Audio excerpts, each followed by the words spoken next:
Welcome back. Hopefully you watched part one where we tore down my Mopar 360 LA. In this video, it's going to be all about the reassembly. I'm going to talk you through some specific steps that you are going to need to know if you are rebuilding an old Mopar 360 with some performance hop-up parts, because guess what? Not everything fits. So buckle up, stay tuned, and check out what we got in store. We're back. It's a new day. End of the time lapse, I had to just stop and clean up because I was getting too frustrated. What we're gonna do next, I'll flip the camera around, is go ahead and install a new harmonic balancer. The balancer that I got, and I got a new one because honestly, the other one sort of appeared like it was wobbling, and I don't know, it was kind of suspect. It was also very difficult to read the timing marks. This one, if I can find it, very legible timing marks. The thing a little bit funky about this one, it comes with different counterweights depending on what type of Mopar you're installing this on. And the instructions will tell you essentially what size of counterweight you need to run depending on what the balance of your engine is. So we'll read the instructions for a 360 LA and install the correct counterweight and be off and running. Small block Chrysler, it does tell you what size counterweight you need, and it just happens to be the one that was installed with when it came. But don't just install it in your engine like this, because they want you to put Loctite on these socket head cap screws. And let me tell you, they were loose. So if you were just to run this like this with no Loctite, you'd probably be in trouble. So yeah, we're gonna take this off, throw some Loctite on it, make sure the threads are all clean, and then install it. Torque those little socket head cap screws to, I think, 8 to 9 foot-pounds and call it a day. Okay, here's where you're gonna need a specialty tool. I know it's tempting to just go and take your crank bolt and use that to pull your harmonic balancer onto the crank snout. That's a bad idea. You can pull threads out of the crank. You don't wanna do that. Go to your local auto parts store and they sell a tool that you can rent basically for free that will install it without damaging any threads. I'm gonna try and do right by the horsepower gods. When I got this tool rental, the threads were all buggered up on here. I'm gonna run them through a die, try and clean up the edge of those threads so when the next guy or girl gets it, it works properly. They're still buggered up for sure. Can't fix them entirely, but at least you can thread a nut on there. So hopefully for the next person, this will work a little bit better. Stop using these tools and breaking them, people. You're doing this on your car or truck with a 360. That is the Felt Pro gasket you're gonna want for the intake set. Now, as always, we're gonna toss these cork gaskets and we're gonna RTV the China walls in the front and back. But I don't have any gray. So I've got black, I've got gear oil, which is technically gray, but it's for gear oil, and I've got ultra copper. I'm gonna see if I can't get a hold of somebody at Permatex and see if it's okay to use this or if I need to go out and buy gray. But in the meantime, we can go ahead and try and line up those intake gaskets. I did have to go, and there's some little tabs here that I had to break off. If you look there in the back, you can see them.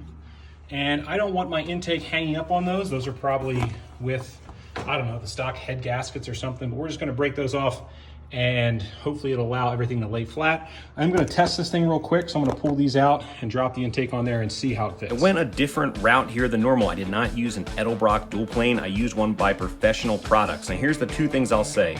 One, it's a lot less expensive. So if you wanna save some money, it is not a terrible route to go, but you may need to file some of the holes to make sure everything lines up correctly. Also, it's drilled for both the LA and Magnum style bolts. So if you install it on an LA, like I did in this case, you have to actually put plugs that you're seeing hammering in right now. That blocks off the bolt holes that would be there if this was going on, say, a 360 Magnum. Just been putting plugs in, got my temp sensor. I was gonna put one back there, but there's no flow back there, and there's flow this way. So this way I'll have my in-dash normal stock one as a backup, and then this is my location for my new gauge. I will have to go out and buy a 1-inch NPT barb fitting, which might be hard to find. I'm hoping this clears around the radiator hose and everything. We shall see. Can't remember if I told you or not, but I installed a heavy duty water pump, and basically it has different bearings, a larger shaft, and the impeller is different. And if you want to know if you have a heavy duty one, let me show you kind of a dead giveaway. This is a standard one right here. If you can see the impeller blades, the 6 of them, it's not a heavy duty one. It's a different style impeller on the back. With that, they want you to run a heavy duty thermostat because the additional pressure can cause a problem where this puppy does not want to open up. It forces it closed. So hoping that I've got the right one. Mylodon, who makes this water pump, recommended one. This is not a Mylodon, but I am hoping that it's still a good high flow one. That's what it said on the box, and that it'll work for me. It's a nice color. I've got my new water neck that I'm gonna put on here as well. And they do call out in the instructions when you buy this intake, you've got to get a certain year. Now this is the old one I'm not gonna use, but it's similar looking to this. Man, that's all pretty gummed up. Anyways, you got to make sure that you get all the right parts for this to work. Here's my new water neck. Now make sure when you install this that you orient it in the right direction. See how it says toward radiator? That's the direction you want it. I'll put the gasket on there, flip it around, drop it in, and tighten it up. Back to the time lapse, getting all of the extra things that need to go in your intake installed. Things like plugs, things like your coil, ground wires. You want to make sure all your vacuum lines are routed correctly. Get all this done before you go too far so you don't miss anything. Okay, I decided I could not let these valve covers look as bad as they are. I think these are original. I've decided to try and use this color, which I know is not that color, and it's a little bit ridiculous, but it does match the distributor cap very well.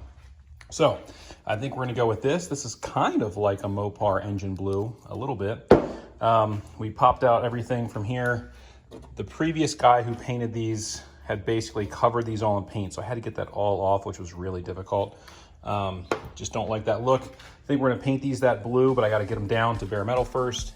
It's at this point in time that if you have a glass beater, this is gonna go a lot quicker than it did for me. The way that I recommend doing this is I use these little roll-lock wheels. They take off the paint, but they actually don't mar up the metal too much. You could use a wire wheel, but you'd cut away a lot more material than you want to. Then after that, you gotta get all that abrasive dust off of there. You gotta get them all nice and clean. I went ahead and primed everything, and then I went ahead and shot it with that blue paint that I showed you earlier. I'm not totally in love with the paint, but it did make it look a lot nicer than before. I did opt, as you see right here, to adjust the wiring ever so slightly for my alternator, and I did that just so I had a little bit better of a connection. Now it's time to just start throwing the hoses and accessories back on. I finally put the AC back in place. Man, that thing is bulky and takes up a lot of room, so I waited to the very end so it wasn't blocking me from accessing everything else on the intake. Nearing the home stretch here, this is the carburetor that I selected, and honestly, if I wanted to do this even more on a budget, I just could have got the regular, I think it's the 1406, the 650 CFM electric choke Edelbrock. I really like these Edelbrocks. The reason I went for the slightly more pricey 1906 AVS2 is because I already have a tuning kit for this. But if you've worked on a regular Performer or an AVS2, they're basically the same thing. This is just a little bit newer design, has annular boosters. We won't worry about any of that for this. What we are going to talk about is how do we mount up to the linkage over here. So this is the stock linkage, okay? And we've got our kickdown cable for our transmission, okay? Operates like that. We've got our throttle cable. Now what I read was if you're trying to hook up to Chrysler, you need this kit right here, this 1480. This will get mounted to the carburetor before it ever gets installed. I also opted to go with this extra thick spacer.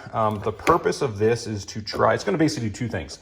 Number one, it's gonna act a little bit like a carb spacer, meaning it's gonna set the carburetor up higher, which if you've ever watched any kind of like engine tuning videos, in a lot of cases, this will respond well. This might actually improve power ever so slightly, but that's not the reason we got it. We got it is because it's got an insulative property.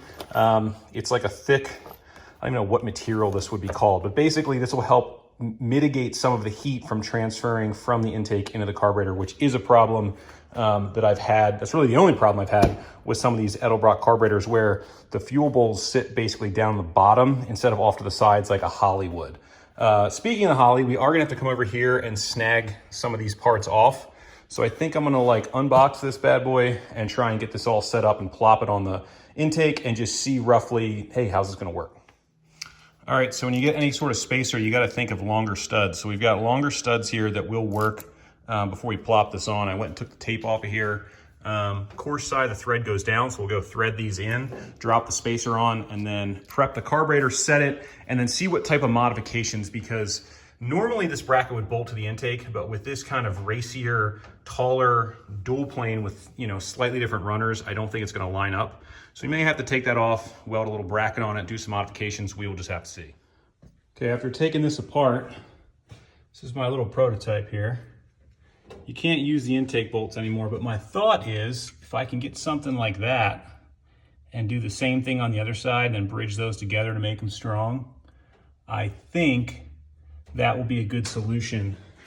And it'll put this in line with the axis of rotation right here. Okay, and then I got to figure out what to do on there. But for right now, that ain't terrible. It's just a prototype. We'll make another one just like it. Okay, a couple things you're gonna have to do. So my prototype here works pretty well.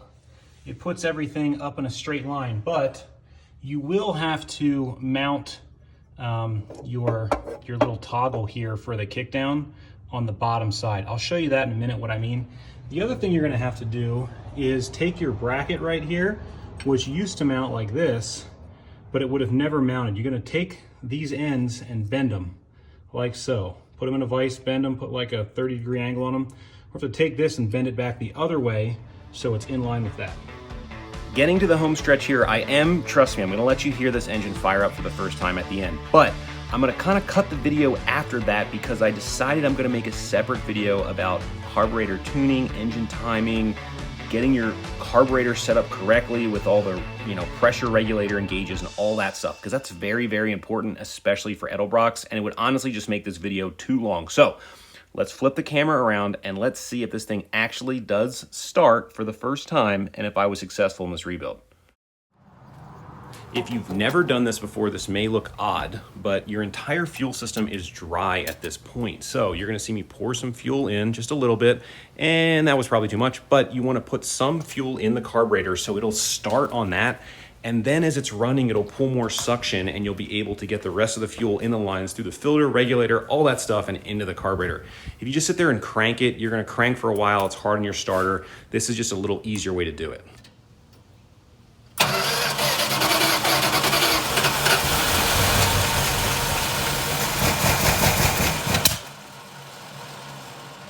Okay, that is a good sign. It did run there for a second. It seemed like it was not getting enough fuel, which makes sense because it's not full of fuel yet. You also heard that little pop at the end, which made me think maybe the timing is a bit off, which I would later confirm was somewhat true, but enough to get it running. So add a little more fuel, try it again.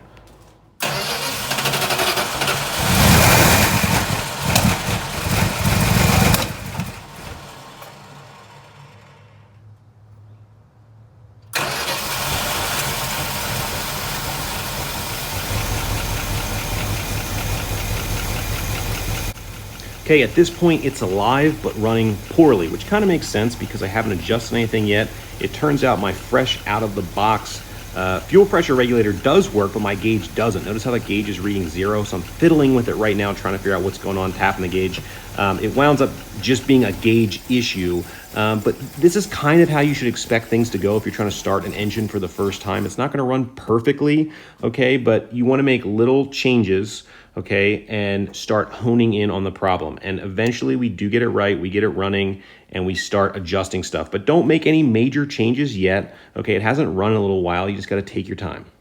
So I fiddled with it a little bit more and I got it to the point now where it's dialed in really well. A couple of things that I noticed that I'll pass on to you, and I'm gonna do a separate video, and I really think you guys should watch that. I've done plenty of carb tuning videos before, but this I think is gonna be my most all-encompassing one yet.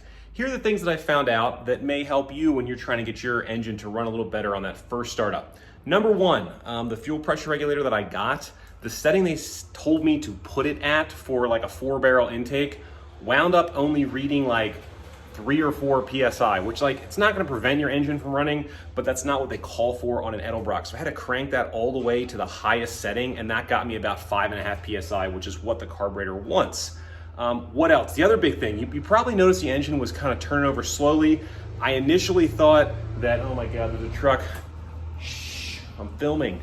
Anyways, I initially thought that that was like a carb adjustment setting, like the idle speed screw was too low, and it may have been a little bit off, but what really was off was my timing. So, you take your best bet when you stab this distributor back in to get your timing right, but it turned out that my timing was very far retarded. It had like 20 degrees of timing total, hardly anything at idle. Once I cranked that up to where I had like 34 degrees of timing all in, all of a sudden the idle picked up, the vacuum picked up, it was a lot happier. So those are like the little things you're gonna have to do, but I'm gonna cover all that stuff in a separate video. The good news is we're running, we're driving, it fired up, nothing really leaks, and we're gonna get back on the road. So check out the next video, okay? And it's gonna be all about getting that carburetor and timing and transmission cable and all that stuff tuned up and good to go so that your project starts and runs and gives you the least amount of headaches when you get it all back together. Appreciate you guys watching. Do me a favor, if you like this video, hit that like button, subscribe, share it with your friends. It helps me out. I'm just a regular guy doing this in my garage, and I hope you find it useful. So stay tuned and check out the next video coming soon on Truck and Roll.